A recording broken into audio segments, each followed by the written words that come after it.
We're talking about discovery. They recently passed. So you stopped being a public defender in New York before discovery reform in 2020. Yeah, it's been nice. It's been really good. I bet it's been really good. It was horrible. It was horrible. Yeah. So I think a lot of good pleas, like a lot of discons. So a lot of my cases didn't go to trial. Like a lot of discon is nice. Violation, you don't want to go to trial. But they were able, right, before 2020, to give you a stack of discovery on the eve of trial. Like they were required to give it to you the day or the day before trial. So that means you had to go through it. You had to like your whole entire thought process on the case might change based on discovery.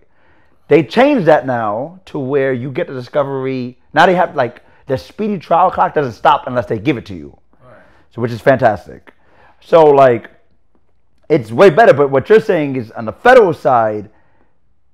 So one, how quickly do they have to give it to you, and how do they determine the tiers that you're describing? Like, is there like a statute? It's the administrative state. They made the decisions on their own, and the judges just went with it. For the first year, they were like, oh, due to the volume of discovery, we need time. So they delayed all the cases in the administration of justice because the discovery wasn't available. They said, Judge, my guy's 65 years old with diabetes. This guy's 25 years old with celiac disease. They can't feed him celiac safe food. This guy's got 5 kids at home and he's foreclosing on his house. If they're saying right now that it's going to be at least a year before they can get the discovery, let my guys out, right? Uniformly denied.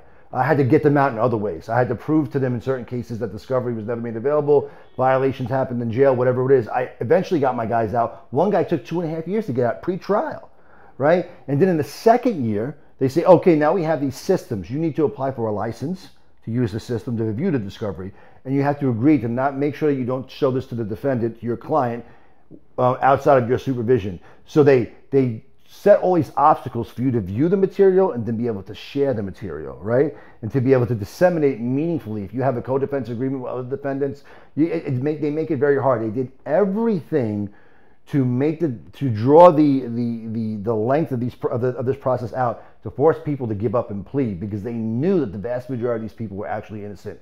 But you can't prove your innocence without access. Right. So people did not have meaningful access to their discovery on the outside until 2 years later. If you were on the inside, you've never had meaningful access. Damn. This shit sounds terrible. Yeah. Like some totalitarian regime. It is. You know? It is. The way that you were trained, it is. You're 100% right. The way that you were trained, right? Legal Aid Society gives very, very good training, right? It prepared us well on these constitutional issues, discovery, how to be a meaningful defense attorney and just go at it in your own style, right?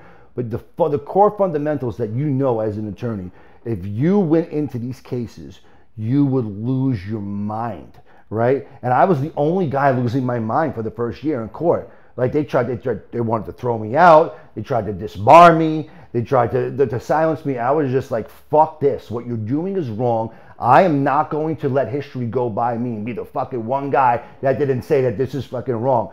I'm going to say something. I'm going to fight you all now. And then eventually another person did it and another person did it till you had 100 people saying, fuck the system over there, right?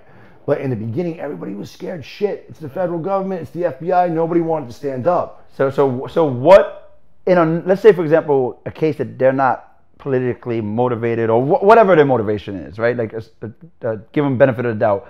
Let's say, for example, that it's not going to take that long to get to discovery. What is the normal timeline in terms of speedy trial on a federal case? Like, how quickly are they supposed to give it to you normally? You got to get it usually early on. In the federal system, they put things on USAFX.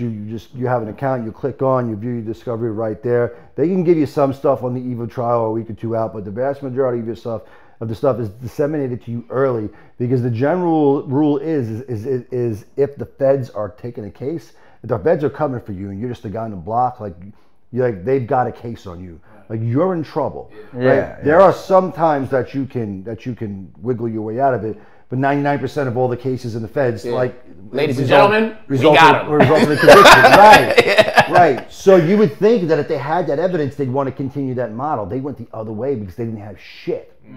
And they actually had to create laws and bend and smooth and shape and expand laws to get people. But here's the thing. That's scary though, right? That they Like to do that? Yeah, it's disgusting. It's disgusting. I would say it's disgusting. I mean, they got people whose minds work well to be like, okay, we can manipulate. They look at the game and they're like, oh, we can change this rule. We can manipulate. I tell my clients all the time, especially like it's weird because in felony land, it's almost like a little to the person experiencing it, because they know what they've been charged with a little bit more seriously. They're kind of more ready for the ride. A misdemeanor guy who really knows they should have never been arrested in the first place, but their ride is, and my ride, I mean like the case. Right. It's gonna be if it converts, or like if they're able to continue it because they do all the little pieces, it can be anywhere from 6 months, a year. And I tell my clients like, yo, look, this case is gonna go away, but this is the ride, baby. Right. Like this is the ride. Like I'm gonna throw this motion, I'm gonna do this, but the ride is a long ride. Right. Typically, I've never seen a ADA weaponize the ride, right? Like purposely drag on a criminal case to fuck my client. And if they were to, isn't there a protocol or something that you can do or something you can file to be like, yo, you're purposefully making this more difficult than it needs to be? Generally, but the judges went along with it. The judges said, we're going to, that was the missing piece. Yeah, the judges went along.